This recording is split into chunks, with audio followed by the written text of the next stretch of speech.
ఎన్నికలు నిర్వహించటానికి కంకరెన్స్ ఇవ్వడం జరిగింది. దాంతో మేము ఒక టైం షెడ్యూల్ని ఖరారు చేసుకోవడం కూడా జరిగింది.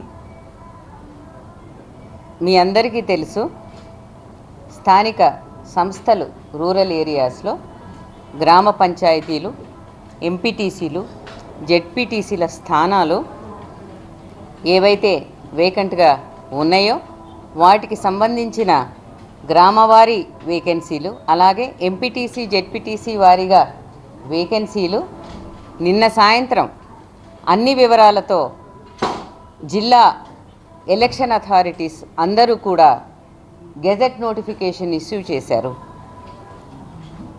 అది కూడా మాకు నిన్న సాయంత్రం అందజేయడం జరిగింది. మరి ఈసీఐ దగ్గర నుండి ఎలక్టరల్ రోల్స్ తెప్పించుకొని వాటిని పోలింగ్ స్టేషన్ వారీగా, వార్డుల వారీగా, గ్రామ పంచాయతీ వారీగా, ఎంపీటీసీల వారీగా కూడా మేము పబ్లిష్ చేసి ఎలక్టరల్ రోల్స్కి సంబంధించి అన్ని పొలిటికల్ పార్టీస్తో కూడా జిల్లా ఎలక్షన్ అధికారులు మీటింగులు పెట్టి సెప్టెంబర్ 10 నాటికి ఈ ఎలక్టరల్ రోల్స్ని పబ్లిష్ చేయటం అన్నది జరిగింది. గ్రామ పంచాయతీలకు కూడా, ఎంపీటీసీ, జెడ్పీటీసీలకు కూడా ఉపయోగించేటటువంటి ఎలక్టరల్ రోల్స్ ఇవి.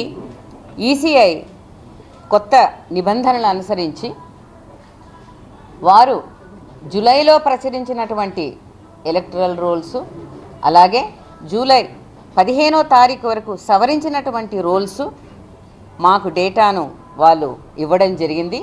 ఆ డేటా డౌన్లోడ్ చేసుకున్న పిదప మండలాల వారీగా జిల్లా ఎలక్షన్ అధికారులు ఎంపీడీఓల ద్వారా, డిపిఓల ద్వారా ఈ ఎలక్టరల్ రోల్స్ అన్నది విభజించి అదేవిధంగా డ్రాఫ్ట్స్ కూడా ఇచ్చి తదుపరి ఆ ఒక డ్రాఫ్ట్ మీద అబ్జెక్షన్స్ కానీ, రిమార్క్స్ కానీ కాల్ ఫార్ చేసి ఎంత వర్షాలు వచ్చినా సరే అట్లాంటి సిచ్యువేషన్లో కూడా డిస్ట్రిక్ట్ ఎలక్షన్ అథారిటీస్ చాలా చక్కగా ఎలక్టరల్ రోల్స్ ఫైనల్ చేసి పబ్లిష్ చేశారు.